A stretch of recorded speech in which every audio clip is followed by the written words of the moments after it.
Today we're honored to welcome Heather Simco to the show today. Very excited to have him on.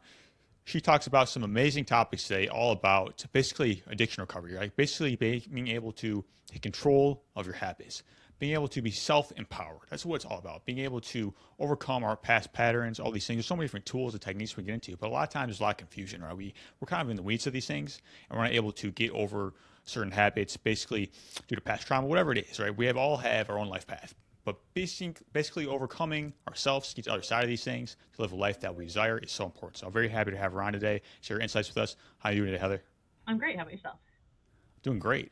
I'm very excited about this and very curious to hear your story and how you got into this in the first place. Like, how did you get into addiction recovery and all these things to be of service? My own personal experience. Yeah, 'Cause the best way to do it is live it. for Um, sure.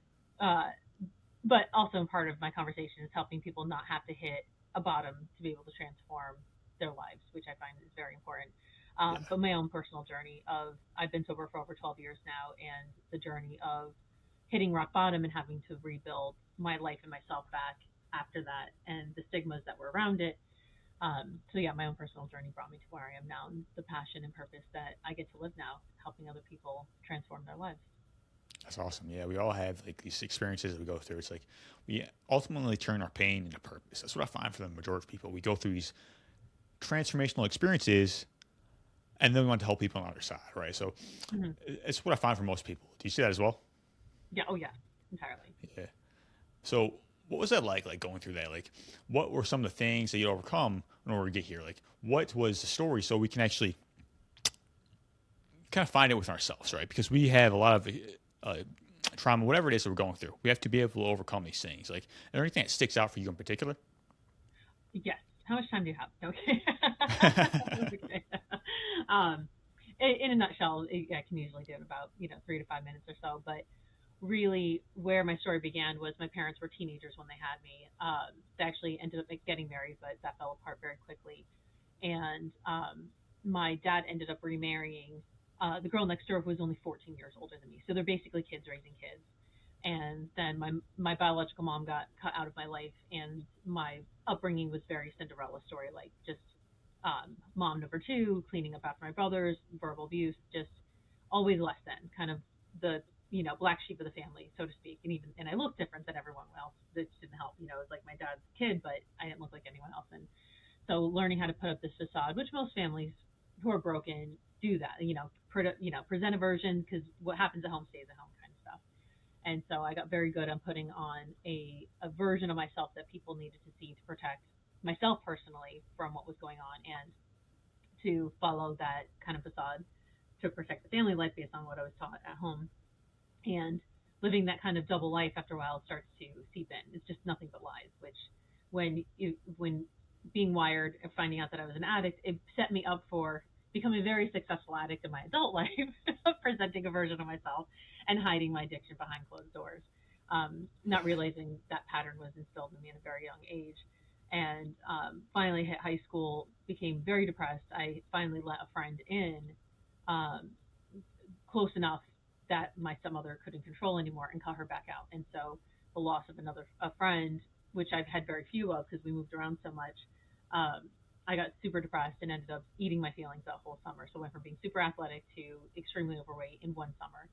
And I went to high school in the 90s, and it was not really common to be overweight. And there were girls who went to my high school who were on the covers of my magazine. So you go see 17 magazine, and there was so and so from school. I was like, oh, wonderful. So high school's already hard enough with insecurity. Right. Just add insult to injury. Yeah. Um, but as depressed and even sometimes suicidal I realized, at least in me, whatever was deep down, that there was a light at the end of the tunnel. Like, there's only a few more years before I'm old enough to just be out on my own. And so I just doubled down, make sure I got into college, and it succeeded in that. Thank God. I ended up moving from California to New York. My stepmother was from there. And shortly after moving, I was out on my own at 17. I moved out, moved into the dorms, no driver's license, no car, a couple $100 to my name, bootstrapping life. I was like, that's it, I'm Wow. out. And then I had to really figure out how to make things work in a place where it was such as catty, where you needed Right. a car to get a job, and a job to get a car was like this awful catch 22. Um, And so I made it work. I figured it out, got as many jobs on campus as I could. And then by my second year of college, I started dating my husband, who I'm still married to now. And he was an entrepreneur. And so he actually was one of the first people to open what is now commonly known as an MMA gym, and was on the forefront of Brazilian Jiu Jitsu and that whole art in its forefront in the late 90s. And so I was going to school to be a teacher. He was an entrepreneur. I grew up in a family based business environment. So we just rolled up my sleeves and we built our empire, and um, really went from kids basically being homeless at 16 to 17 to making it in a year, like Yeah. nothing to like it's raining money. It was like, what is happening? It was so crazy. And no parental supervision at all, which is crazy. So but that environment allowed a lot of enabling. I didn't realize it's Yeah. almost like the more you succeed in life, the more people enable you, especially when they don't want to fix their own behavior. And so I got away with a lot of things that I shouldn't have. The college stopped, partying stopped, but my behavior still continued to be crazy. And so eventually I put down the drink long enough to have my daughter for about 4 years, and go through that. And I was like, oh, I put it down for 4 years, so I'm good. I can control it, right? The lie within, and that did not last for very long. It really picked up where I left off. But the gym, our business kept growing. I was able to retire from teaching and do that full time. We sold part of it, and fast forward several years later, I'm semi-retired in my 30s in Southwest Florida, and from rags to riches to like completely making it. Like I planned on, like driving a Bentley and going to the beach every day. Like that was my goal. I was like, this day I've arrived. We're here. Um, but the alcoholism really set in because with all the extra time in retirement, I was still depressed. And I mean, really, when you have everything on the outside, I got everything the world I could have asked for, and was completely empty on the inside. And I couldn't stop drinking despite all of that. And I couldn't figure out why I couldn't stop drinking and why I was so depressed when I had literally gotten everything I could have ever imagined. And so my husband and I are still struggling with this. We finally found a church, and I found some women in recovery who brought me to the rooms for the first time, the rooms of recovery. And it took about a year or so before I finally accepted that I was one of them. I was like, I don't have a problem. I'm not one of you. I just need willpower, whatever. Just kind of Right. compared myself away, um, until I got to a point where it was April 30th, 2014, where I'm driving home and I couldn't drive past the place. And this is Florida, where it's like the land of alcohol. Um, the convenience store is very convenient, and I couldn't drive past the place without picking up alcohol. And got home, and everyone was done with me. My husband, who's my best friend, he wouldn't talk to me. My daughter's like shuts herself in a room, finally in the middle of the night, like no one's picking up the phone. And I finally just called God. I was like, all right, I've done everything else supposedly on my own at this point. Just take this from me. I just surrendered. I literally was done. I was like, I've tried to control. I've tried doing it my way, and that's when I finally just asked for help. Which, having in my world bootstrapped, self-sufficient, made it on my own, self-made person, to ask for help and have something else come in was a true transformation point. Yeah. And from that point, I haven't picked up. It's been over 12 years now, and that Oh, compulsion was completely lifted. So that's where all the work started to begin afterward as a result of, okay, now who wow. am I? I can imagine. Yeah. Thank you so much for sharing that. I mean, Yeah, it sounds like in the beginning you were perhaps experiencing some cognitive dissonance, right? You have like yeah, this double life going on. It's like you have all these great things happening, but then there's like these underneath things that are happening. It kind of potentially affecting the other things, right? So yeah. I feel like a lot of people, unfortunately, are experiencing that in some way, shape, or form. Like we have all these things, but yet there's something we haven't overcome, and it's going to influence our life in some way, shape, or form. Do you see that as well? Oh yeah, definitely. It's the inner secret inside that you're holding that you don't. It's like not wanting to look at yourself, and if Yeah. you just keep putting up the facade, it keeps people from finding out who you are on the inside. It's Right. just this like insecurity, inability to kind of really look within and accept who you are and pretend to be someone else. For sure. Why do you think that is? Like, why do you think like we have these vices or whatever it is? Is it trauma? Is it just kind of old patterning? Like, what are your thoughts on that? I don't think it's a one size fits all. I mean, from what I've observed in addiction, it's generally genetic. Like both my parents, my dad's finally in recovery, my mom's working on it. I reconnected with her, and generally, it tends to be more. It is genetic for the most part. It's a family trait. Um, so it's one of those. It's a mental health issue, and so some people like then that's what I was talking about. You don't have to necessarily be an addict to be addicted. So some people can be addicted to something Like my husband, he had his own struggles and was able to come off of it in a very different way. But everyone's journey. Some people it's exposure to bad environments, it's coping, um, it's genetic. Like I had no reason to need to drink as much as I did. Like life was great, and I couldn't stop even though I didn't want to anymore. And then it caused the depression. So Yeah. I don't like I said I don't think it's a one size fits all, but it's definitely when we talk about it, an addictive substance and the mental health issue, it's a much broader conversation Yeah. for people to realize where their coping mechanisms are to be able to Yeah. handle Makes sense. living life. Right. What I see sometimes is like, yeah, things are great externally, but maybe there's something that they haven't dealt with in the past. I see that sometimes as well. It's like I'm Hmm. just kind of like covering these things up, but it's very interesting to think about. Right? Like, like as you mentioned, there's so many different reasons why. There's so many different paths to the goal, and like we all have our own stories and our reasons why we do things. So it's very just interesting to contemplate. I find too. Oh yeah, entirely. Yeah, and I think the beauty is when the pain is bad enough that the way that you're doing things aren't working anymore, Right. and it's time to finally unveil or get to the root of the why. Like, why do you feel this way? It could be a past traumatic situation. It could just be you've lost yourself. Like it can be any number of things, but Yeah.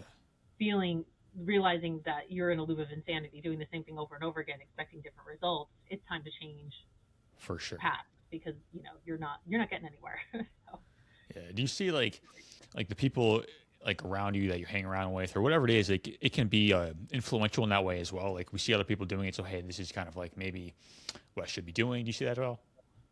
yeah, it can be environmentally, but I find it's birds of a feather flock together. So if people are Right. generally wired very similarly, you're gonna hang out with people that are most like you, For sure. because the biggest thing that happens when you come out of any of these mechanisms or coping mechanisms, you have to choose. You have to generally change your people, places, and things because they're going to try and pull you back into your old behavior, and so that's part of that transformation is removing yourself from those similar patterns of behavior of people who are wired Right. like that. Especially if more so if they don't accept the fact that you're willing to change, and they Yeah. they're willing to accept the new version of That yourself. makes a lot of sense. It's like we have to be willing to stack the conditions in our favor, right? So we're just Mhm. around it all the time. It makes it so hard. Like I don't even know, Oh yeah. like if you're just constantly around, ultra processed food, for example, like trying to lose weight or Mhm. something. It's like you're you're making it very difficult to actually change, right? So doing what Yeah. you can to make things easier and more graceful, I feel like is a very key point as well. Yeah. Absolutely. In your mind, why do you think people wait so long in order to change? Like, because we get to rock bottom, we're in so much pain, all these things. It's like why do we wait so long? Like, is it I don't know, like why do we not recognize the patterns earlier? I guess is what I'm asking. Because things aren't bad enough. That's what I find with a lot of people. They work until they stop working, and they have to stop working long enough for people to realize that there's enough pain that version or that behavior is no longer working in their favor. And that's what happened to me. I That behavior suited me so well until it didn't, and I kept plugging away at the continued behavior. And I was about to lose my husband. I was about to lose my. I mean, I was in seriously dangerous situation. So my life was at risk, other people's life were at risk. So it got to the point where it just became dangerous. And until you hit a point, most people, there has to be enough pain, like weight loss. You have to be uncomfortable enough in your skin enough to go. You're on the verge of a heart attack. Something has to happen to pull that person back. I don't know why the human mind is wired that way. That we try and push. I think it's pride. I think it's I don't. I think we've got this like hero complex, or that we know better. Immortality, like why? Because that's so much more work. Like there's so many reasons. A lot of it is just it's a lot of work to change, and it really is a lot of people's more daunting tasks to want to transform than to keep doing what they're doing until it becomes so dangerous or painful enough that there's no other choice but to change. For Um, sure. and luckily, in most worlds, it can take a small, knock on the head a little bit. Like I was talking to someone else, they're like, are you going to dodge the brick or are you going to get hit by the Mack truck? Like how far do you need to go before you decide it's time to stop? It's like so that Exactly. Right. like a little For zing, or sure. you don't. No one really wants the Mack truck, but some people it takes what it takes before they finally accept that they need to change. Yeah. Yeah. I mean, as humans, we kind of like as a negativity bias in a sense. We're kind of like so addicted to fear in many cases. Like we're kind of Hmm. like focused on the negativity, and The problem is going back to the conditions. Like it's so easy to go down that rabbit hole. It's very difficult to stay positive sometimes because so many distractions, so many things are pulling us away from what is real and what we want. Right. So Mhm. actually stay focused on these things and being able to transform in that sense. It's very hard, but it's Yeah. definitely the transformation process in of itself. Yeah, definitely. And that's why I like to focus on one thing at a time because I find when you try and change everything all at once, Yeah, it's never a one size fits all. And for that's where I sure. think we've even gotten addicted to the quick fix, thinking, well, I've done this for so many years. I want to fix it in 6 weeks or 1 month or, like Yeah. I'm going to go to rehab for 2 weeks and I'll be perfectly fine. Like my whole life is going to be better. It's like, unfortunately, and I found myself in that loop of the quick fix mindset. And that in itself, especially in our culture, we're so used to like this one doesn't work, so I'm going to go to the next one. It's like it's never, Yeah. unfortunately, it just time takes time to fix anything to make it permanent, Yeah. healthy, change and transformation. I mean, there's a time and place for those huge overhauls, but like you said, it's usually about those small wins for the majority Mm-hmm. of people. Like majority of the time, too, it's like build that momentum on a day-to-day basis. Just do what you can. It's about making that progress on a day-to-day basis. It's not about being Mm-hmm. perfect in your way because you're going to fail. You're going to make mistakes. That's part of the process too. How can Yeah. we overcome and become in a sense? Like how can we start to build that forward momentum and just make that progress and celebrate our success as we go too? Oh yeah, the progress over perfection, and that's why when I work with people, I like to have them focus on one thing that they're changing, make that habit like it's so it becomes normalized. Then you build on it because you can't put a roof on a house before you build a foundation. So the same thing happens with a human. You have to start building good habits, one that's tangible. Like okay, if you want to work out in the morning, well, maybe you need to wake up earlier. Waking up can be really difficult. So first, get your alarm to go off a little earlier first before you make the commitment to go to the gym. Instead of I'm getting up an hour early, then I'm gonna, it's like you change too many things all at once. You almost set yourself up for failures Right. because there's too many things that can go wrong to give you the excuse not to. So finding small wins, making one gradual change permanent, which usually it takes like 21 days, then building the next one. But we want the whole fix in 21 days. Exactly. That's Yeah. the It problem sounds people have. like Yeah. developing that one thing, kind of mastering it, and then moving on in a sense, trying to get to the next thing. Like, 'cause there's like so many different pieces in order to healing and all these things, but it's like Hmm. sort of habit stacking where we're kind of like building upon these things. Yes. And a lot of times we spread ourselves thin in a sense. We focus our energy everywhere else, right? But then we're not actually getting anything done. Do you see that too? Yes. Oh, yeah. What is it? It's procrastination dressed up as preparation. Yeah, Yes. definitely. It's like Yep. we have to develop a habit of self-assessment too. I see because Hmm. having the power of presence and being able to kind of like see what is going right, what is going wrong, starting to become aware of how we respond to things and all these type of tendencies that we have. And again, not blaming ourselves, but have grace within that process is very important because that's how we start to make progress. We're not beating ourselves up, but we're actually seeing how we're responding and moving forward in a sense too. Hmm. Well, and that's part of having the right people around you, having someone you're accountable to, having people who can honestly see the wins that you're making for you sometimes. And when you're Yeah, having a bad day, keep moving you through it. That there you just it basically it almost takes like a new village of people around you to support you in this new transformation, which is why it's so important that if you've got people that are stuck in the old version of your behavior, learning how to create and or surround yourself with new people who are there actually moving you forward in that direction. So because you might take 2 steps forward, 3 steps back, but you're trying, and then they keep encouraging so you don't go 3 steps back and then rewind entirely. You don't totally regress and say, "Screw it, I'm done. This is too hard." exactly. Right. Yeah. Yeah, power of self-assessment and power of accountability, like you just said, is so key. Like being able to have people around you who can hold you accountable to reach your goals is so important. Like having that mentality. Okay, this happened, but I'm not going to give up or throw in the towel just because I made a mistake. Right? It's Hmm. about understanding it's part of the process too. Being able to embrace Yeah. that and learn from our failures and understanding it's just feedback. Like don't change the goal, change the approach. All these things. It's Yeah. very important to have that at top of mind so we can stay connected with what we actually want.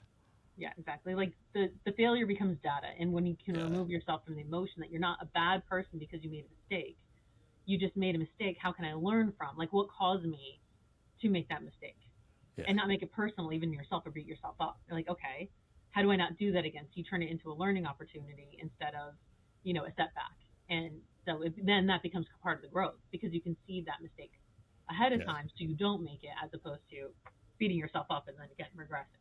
Yeah.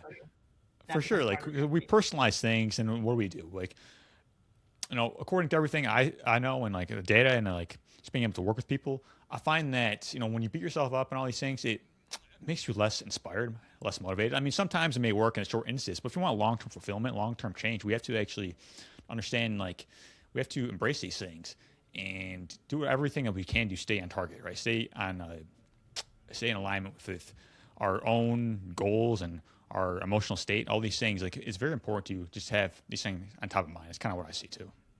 Entirely. Yeah. Now, in terms of transformation, like what does that mean to you? Like what is transformation? How can we actually start to think about this and build on top of that? I think it's envisioning a newer version of yourself than Yeah. where you are today. Like looking at what can I make better? Because we're always works in progress, So, I think as kids, an easy goal would be like, I want to get an A so I can get a bike to ride in the summer, But when it comes to internal growth, it's looking at, okay, I got mad because someone cut me off in traffic, or I behaved this way because of that. Learning how to change your behavior in such a way that you almost don't people don't recognize you afterwards. Like that's the true transformation I find is your natural reactions, you're responding instead. Um, the person's more calm, they're healthier. You almost like don't even recognize you come so far like, and I work with so many different people where they'll come so far and they realize how far they've come. Or I'm working with someone like a couple or something, and there's the one spouse or someone is still like upset about something the other one's still doing. It's like minor, and I'm like, let's look at all of the things that you complained about 2 years ago. Like they wouldn't do this, now they're there, now they're here and they're participating. Now not only are they participating, they're volunteering, they're involved. Like let's look at the growth, and they go, oh my gosh, I didn't see all of those other things that were developing and transforming. You get stuck on the tiny little thing out of the big picture, and you don't even realize there's tons of flowers in the bush, and you're looking at the one weed that's annoying you at the bottom. Exactly. So transformation, and that's where the beauty starts to happen, is when other people start noticing it in you, and you Yeah. can start seeing it, and then they can finally turn around and go, wow, I would have normally done blah, and I did this instead, and that's where I think Yeah. that's where the magic really starts to happen That's in powerful, full right? transformation. Yeah. Going back to negativity bias, right? It's like, where Hmm. is our energy going? Because what you focus on tends to expand, right? Because the Oh more yeah. we focus on the negative and not like, hey, this is all the things I did. Like, look what I actually did over these years. It's like, we forget that because we get caught up in things, but the reality is change is happening, even though it may not like seem like it right away, Hmm. right? But change happens in increments. And sometimes like we forget who we're becoming in that process. Hmm. So it's very important to like become aware of these things and celebrate that. And I feel like success is something you attract by the person that you become. So you have to Hmm. make that progress and realize it's about the process anyway. It's always going to be a process one way or another. Yeah. Yeah, and your definition of success will change as you mature and get older. You'll find other Yeah, things that you realize are they may not be tangible monetary success, but you'll have successful relationships, exactly. successful partners. Other things become very successful. Even just being successful and getting a full night of sleep, especially as you get older, Yeah, that becomes successful. you for know, sure. Weird things start. You're like, oh wow, that was a win. Things like that. Definitely. I mean, Yeah. like, I like to talk about holistic success because some of us, we'd be great in one area, but like Yeah. maybe we're just focused on health, which is phenomenal, but you're not focused on wealth or relationships or anything because everything works together. Everything is in Mhm. synergy, right? And Yeah. you are the foundation of your life. Like the character is foundation, I believe, but then going beyond that, it's like, how can we live a whole, fulfilling life? It really comes down to these habits. What we're talking about is Hmm. really the basis of how we interact with the world, and it starts with ourselves. So very Yeah. powerful there. Yeah, entirely. And I find if you focus on one area too much, the other ones will falter as a result. Yeah, That's when I finally found full transformation, is when I focus on all the areas at the same time instead of like whack-a-mole. Like I'm going to focus on this one, and then I hit that one down, then I go after the other one, because you're always in a deficit somewhere, and then upset because you're in a deficit of the other area, as opposed to spreading your time out more evenly between everything. Then everything's moving forward positively, as opposed to just one, and then you're not in that negative bias anymore because you're not upset about the one thing that's not moving forward. You may not be moving as forward as fast as you want to, but everything's moving forward in conjunction and parallel, as opposed to like being upset because one thing is off and the other things are great. And there's like that dichotomy in your mind that can really throw you off balance.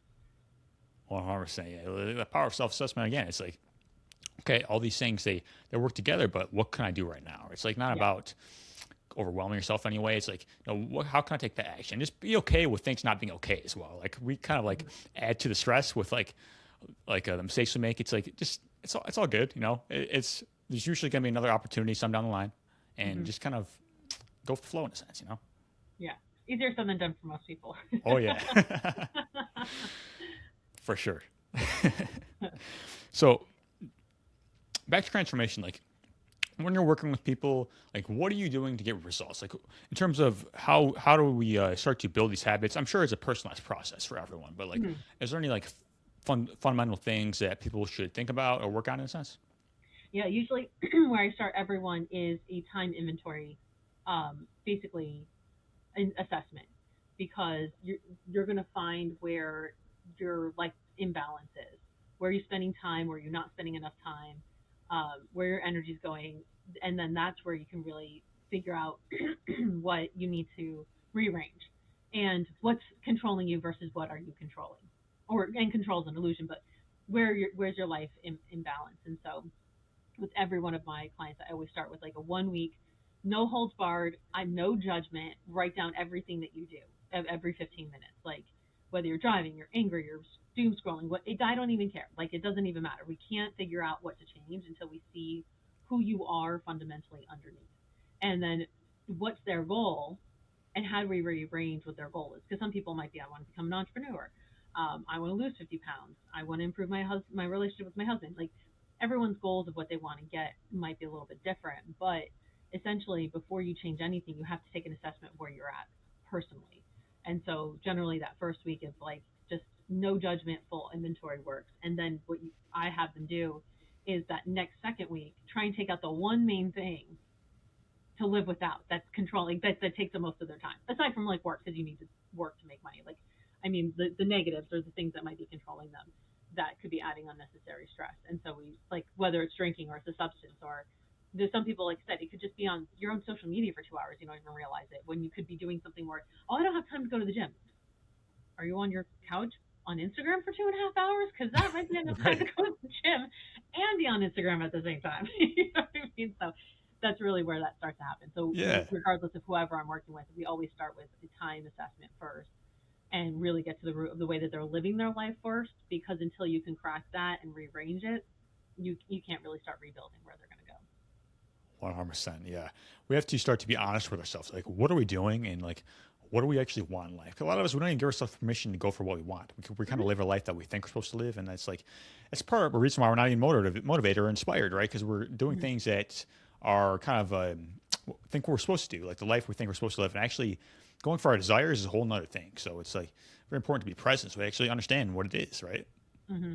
Yeah, instead of shooting, like I joke, my husband, it's funny, I always say this when I tell my testimony: stop shooting all over yourself. Yeah. You should, he should, we should. Stop. It takes over, and that unrealistic expectation takes over what it is that you want to be doing. And a lot of people, same thing, they get stuck. Well, shouldn't I be in a career for 30 years? Not necessarily. Who made that rule? Like just because that worked in the 1950s doesn't mean that's the way, the formula that works for you or for everyone anymore. So kind of breaking the mold of what we think should be, then that really starts to change conversation as well. Exactly. So it sounds like a lot of it is like becoming more aware of how we're spending our time and identifying bad habits, right? Hmm. And then what do we actually want to work on from there? Because we're spending so much time in things that don't really matter a whole lot. We're majoring in minor things, right? We're kind Hmm. of like we're an expert in all these things that don't really matter in our lives. It's not until we come into awareness and say like, do a time audit. What am I doing on a day-to-day basis? Become aware of the time that you're spending. Is this how you want to spend it? And like becoming in touch with what I actually want. Is this like, is there a better way I can do it? Do I actually feel more fulfilled doing these other things? Right? Just like it's like the power of awareness and Hmm. like emotional intelligence. Honestly, Yeah, exactly. yeah, it's like being able to identify bad habits from there. It's like, okay, I know Hmm. this thing I'm doing. Perhaps I'm doing those other things as well, but this is number one thing. How can I Hmm. work on that and make those steps? Exactly. It's like because if you concentrate your energy on this thing, like we talked about earlier, you're much more likely to create change as you go Yeah. along in that process. Yeah, exactly. And then now that, and sometimes not, some people feel stuck and they don't know why they're stuck. And that's where that time audit inventory starts to reveal the person to themselves. Because sometimes they think that there's a certain problem, but that's not actually the problem. That's the symptom of the problem. Exactly. And it'll reveal it. So it's fascinating when it happens. Yeah, we're treating symptoms instead of getting to the root cause, right? It's like, why am I doing this particular thing? And a lot of times we're so used to doing these things, like it's just our habits we've been doing for years or decades. It just kind of like it's what you think is who you are in a sense. Mm-hmm. But we're operating of old paradigms and we don't realize what's possible in our own lives, and it doesn't necessarily become a possibility until you take responsibility, right? So you have to be able to have this power within yourself so you create change. Yeah. Like, okay, sometimes it's not your fault. Right. But now that you know, now it's your responsibility. Yeah. That's what I say as well. It's like, because everything, there's so many things that happen, but it's like, it's not your fault necessarily, right? But ultimately, we have to take responsibility at some point. It doesn't mean like blaming or shaming or anything. It's about empowerment because it's your life, right? What do you want? It's like, okay, this happened. Now I get to decide what happens next. The pen is in my hands. I'm writing my story every single day. Exactly. How am I going to respond rather than react? Because that's where the control happens. Is what are you going to do with the information? What are you going to do with that experience? That's what shapes you as a person. And then if you're letting someone else, and this happened to me, like my stepmother, when I finally like moved out, I was like, why am I still having imaginary arguments with her? I'm a grown married woman. I was like, I'm not gonna let her drive my car of emotions anymore. So it was like almost had to like imaginarily kick her out of the driver's seat and like take the wheel. Now for me it's Jesus, but at the moment it was healthier to just stop letting someone else who's not even in my life anymore control my emotions. I think a lot of us, if we can let go of that and forgive them and kind of just move them away, however that is, it changes the way that you can think because they're no longer taking that extra energy and space in your head anymore. We call it renting space in your head. Like you got to evict them. Yeah. That's key. I mean, we're doing all these great things in our life, some of us, right? And then we have these old little habits that are just so far away from who we really are. It's kind of funny, right? Like some of us have that. It's like, I can have so many reasons or instances, but it's like, it's becoming aware of all these things can really kind of sharpen things up in a sense, like making us more efficient because they all work together, right? It's like, and as these things go along, which they will, like things will come up, you kind of laugh at in a sense, like, okay, this is still part of my life. I didn't realize that. How can I work on it? But also it's like kind of integrate it in a sense, kind of like become more of who you are, right? It's kind of like almost letting go in order to move forward. Entirely, yeah. And that seems counterintuitive, but that's really how it actually happens, is being willing, honest, and open to change and reflect and change from the person that you are before. It's a mindset. It's an attitude adjustment that needs to happen to make that change when you're ready. Like, 100%. Ask the wise. Yeah. Cool. It hurts sometimes. You're like, oh gosh, I'm still doing that. I'm sorry. But then, once you're aware, you can change it. And that's where, the beauty in that. Process of transformation, right? It's like, it's always a process. And going back to power of presence, right? Because all these things that we're going through, although we're engaging bad habits and all that, in order to change, it requires a strong sense of presence, I find. It's like being able to do what we can to eliminate distractions in a sense, so we can actually tune into what is real, like tune into what we want in our life. And a lot of times, like, I feel giving ourselves a space to think, so we actually find out what we believe and kind of integrate things and develop ideas, that can be very important, right? Because if we're just kind of like being distracted all the time, we're not going to actually be able to hear ourselves in a sense, like what is actually real and what isn't. And the power of presence can really help us change too. Yeah, entirely. Yeah, that's the important part when you do you work on coaching anyone, is helping them see themselves and reflect in themselves and make those changes. Because the goal is for them to be able to continue transforming after you give them the tools to then use those tools themselves. And that's the important part. But doing the why is basically you're waking the person up from their former life for them to be self-aware. Yeah. Power of coaching is so important, right? Because coaching is like, a lot of it comes down to like you are your first client in a sense. Like you have to kind of apply these things to your own life, but then it's kind of like, as you said, it's like you're guiding people to their own answers, right? Because it's like you want to empower the individual. That's what it's all about. It's like being able to kind of be a light and model for what is possible, and then sparking change in other people. That's how you really create this transformation in the world, I see too. Exactly. Yeah. Very interesting to think about these things, right? It's like, I know. And a lot of us like we're stuck, right? We kind of talked about it a little bit. It's like, but the more we can kind of uncover these things and move forward, because we may be doing great in some things, like we may be able to break certain patterns very easily. But then, like, why is this thing like not changing? Hmm. Like, is there? Do you see that a lot? Like, there's something that they can overcome anything else, but there's just one thing that they can't do. Like, you Oh see that? yeah, no, and I see, especially in the world of addiction, I've seen some very high achieving individuals. I mean, CEOs like name brands, and they're like, how could I have become so successful here, and I can't figure out how to stop drinking? Like it's so rudimentary. Their brains cannot process. Like they're too smart for their own good to figure out why something this like mundane in their life is holding them hostage, and Yeah, they have a hard time reconciling it. They really do. It's yeah, I see that a decent amount, and so they have to. That's where that humbling of like, okay, right. but you had all these things. You want to lose all of those things because of this mundane thing. Like clearly, whatever tools you did to become that successful person isn't working for this one thing. So what would you do if you were a boss or a CEO? You are like, what would you tell an employee? And so you kind of help try and turn around. But yes, absolutely, I see that a lot, Yeah, especially in the area that I live in. You have very successful people who get basically drawn down, like pulled down from addiction, and it doesn't reconcile in their minds. Like, how could I be this thing here, and this other thing is really like wrecked my entire life from underneath, and I didn't even exactly. expect it. Yeah, it's hard for them to reconcile sometimes. Yeah, I mean, kind of like think about holistic success. Like, okay, maybe doing great in business, right? But maybe I don't know. Maybe you're not taking control of your health or something, so it's affecting your productivity or whatever it is. Like being able to kind of do some self assessment and realize that okay, this thing that is seemingly totally unrelated over here is affecting this over here. Right? I mean, it's kind of like in health, like everything's interconnected, mind, body, everything is working together. So the more we can become an expert in who we are, the easier it is to kind of traverse these things too. Yeah, definitely, Yeah. absolutely. So if you have someone like in that situation, what do you have them do? Like, what's the process moving forward in a sense? Of course, it's personalized, but it's like, is it like an incremental thing? Like, how do we overcome these huge things that are just kind of been lasting for years, perhaps?